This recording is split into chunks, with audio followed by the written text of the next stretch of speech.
Hey, this is Jack, aka Coast of 68. Been a while, but decided to make another video in response to an argument I had with one of my followers on Twitter about Bernie Sanders, who thinks he's going to be the next president, that he's a socialist and a populist and a social justice warrior that cares about the people. Well, I'm going to show you that's absolute bullshit.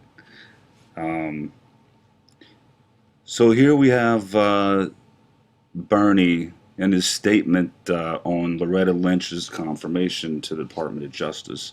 Says here, I'm delighted that Loretta Lynch finally was confirmed by the Senate. I look forward to working with her as Attorney General, and I congratulate Senator Patrick Leahy for all the work he did to help steer the nomination through the Senate confirmation process. I was disappointed that it took more than 5 months for her nomination to be confirmed.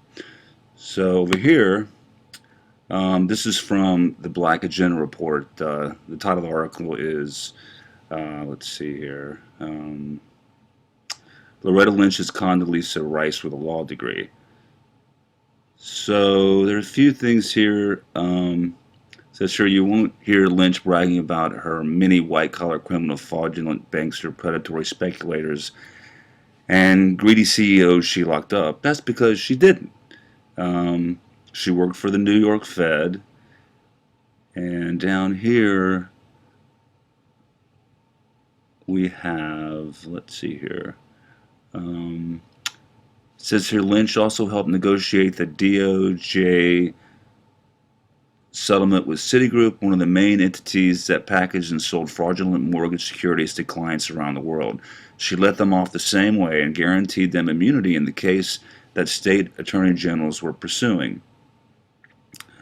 In his day, Thurgood Marshall defended scores of people accused of capital crimes. This alone would disqualify him from federal bench nowadays. That's her specialty. That's who and what she is. Loretta Lynch is a lawyer who writes the fine print out of the get out of jail free card the Justice Department hands out to banksters, speculators, and too big to jail CEOs. She's the vicious federal DA who prosecuted thousands of poor defendants on petty drug charges each month while she ignored the official crimes of NYPD, expecting a single case accepting a single case that put tens of thousands of angry New Yorkers in the street. Lynch sees nothing wrong with the NSA harvesting everyone's emails, phone numbers, and other communications. She's got no problem with the president ordering the drone murder of U.S. citizens or foreigners, whoever. She's okay with prosecuting whistleblowers and journalists for espionage, and she's not the least bit interested in lowering the prison population, curbing asset forfeitures, ending the failed 40 years of war on drugs, and restraining demilitarizing the police. Okay, so that's one thing. Then over here, we have, this is from last year. It says Bernie Sanders doubled down on F-35 support days after runway explosion. Okay, let's see. The Lockheed Martin 35, F-35 is the epitome of Pentagon waste. The program has already cost taxpayers roughly $500 billion, with $700 billion or more coming during the program's lifetime. During an interview, Pierre Sprey, a co-designer of the F-16, went into great detail how the F-35 was a lemon aircraft. Sprey explained that the fighter is excessively heavy gas guzzler with small wings, low bomb carry capacity, low loiter time, is incapable of low fight, and is detectable to World War II era low frequency radar and costs $200 million apiece. To his credit, Sanders acknowledged that the program was wasteful in his defense of it. The contention over the F-35 in his home state of Vermont is that the program is now responsible for jobs in his hometown of Burlington, where he served as mayor before running for Congress. Some front doors of homes in the Burlington area are adorned with green ribbons signifying support of the F-35. Sanders, like his colleagues in 45 states around the country, doesn't want to risk the wrath of Voters angry about job losses related to F-35 manufacturing assembly and training if the program were to be cut. That's where Lockheed Martin political savvy comes into play. It says here, Warhawk John McCain has called the F-35 program a scandal and a tragedy in the past.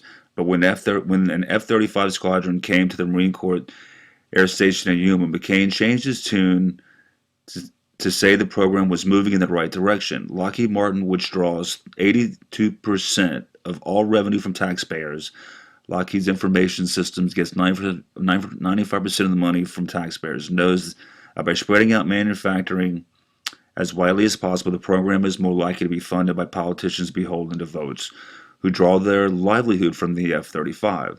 Lockheed spent $15.3 million on lobbying politicians in 2012, year in which the company made $47 billion in revenue. That's a return on investment in thousands of percentage points. Lockheed gets paid and politicians get reelected. That's how Washington works. So while Bernie Sanders is saying we should cut military spending to fund free college for everyone, his defense of the F-35 means that despite everything else, Sanders is still just a politician. Sooner or later, the F-35 will eventually be replaced by something even more expensive, while the F-35 joins thousands of other unused fighter jets in the boneyard. But rather than lying to the people and saying the program is already a done deal and that there's nothing he can do, Sanders could stand by his principles and introduce an amendment to the next National Defense Authorization Act to strip the F-35 of its funding. That remaining $700 billion could make college tuition free for everyone for at least a decade. But we know that's absolutely not going to happen because he's in bed with the military-industrial complex and Israel's bitch, which I will show you next.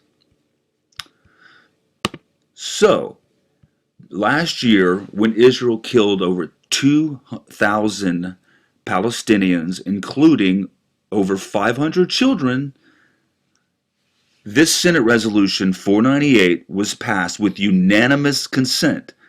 And it states, a resolution expressing the sense of the Senate regarding United States support for the State of Israel as it defends itself against unprovoked rocket attacks from Hamas terrorist organization, which is absolute bullshit. But that's what's pushed by the press, pushed by the media, pushed by our government, and the idiot Americans buy it hook, line, and sinker. Okay? So, as you see here, it says unanimous consent. No one was against it in the Senate. That includes Bernie Sanders. So over here, we have our wonderful senator, the populist that cares about the people, just Americans. At least that's what he claims to, because he clearly doesn't give a fuck about the Palestinians, and he's clearly Israel's bitch. So let's listen to Bernie. Very sophisticated tunnels into Israel for military purposes. For survival purposes. Okay, what's that? Yes, No, I don't want to be interrupted. Question was asked. It's a fair question. And I'm trying to. Look, if you don't. Yes, they did. You don't. Excuse me. Shut up. You don't have the microphone. You've asked. I don't want police officers here. You're going to arrest people? No, I'm not going to arrest people. But are you going to allow us? Are you going to allow us to have a discussion? Well, you come down here. You're up there. Come down and be Democrat. So I had a discussion with people. You asked me for the question. Occupied populations have the right to resist. All right. So clearly here, people are pissed off that he is defending Israel's attacks on the people of Gaza who live in an open-air prison that our taxes pay for, and this motherfucker is helping finance. If he really cares about the people in this country and how we're being robbed by the military-industrial complex that he supports, and the money, the billions of dollars that go to Israel a year, he doesn't say shit about that. When is he going to propose to stop the funding of Israel? He won't, because he's in bed with them. So now we move on to This was back in 2013, Senate Resolution 35, which, as the headline states, the Senate votes 99-0 on a resolution calling for tougher Iran sanctions. Who do you think created that bill? Okay, that would be AIPAC.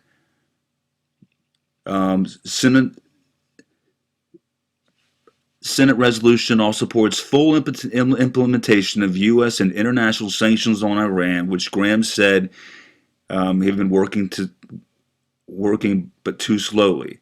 This is about preventing Iran from getting nuclear weapons. Senate John Hoeven, I don't know if I'm saying that right, said if Iran can't sell their oil, we won't have revenue. They won't have revenue, won't be able to build a nuclear weapon. The resolution says if Israel is compelled to take military action in self-defense against Iran's nuclear weapon, the U.S. government should provide Israel with diplomatic, military, and economic support. And over here, look at this. Israel steps up, U.S. senators step up for Israel. Isn't that lovely? Passing in a landslide vote, 99-0, exclamation point.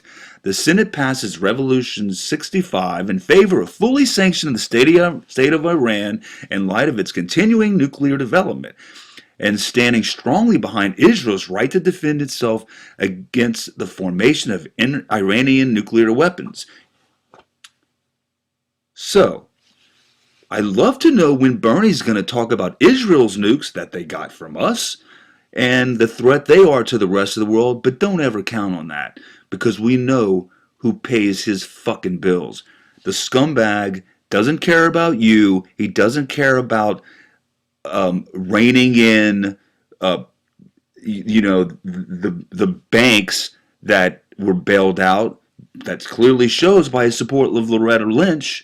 He's smoke and mirrors, symbolism over substance, and a piece of trash.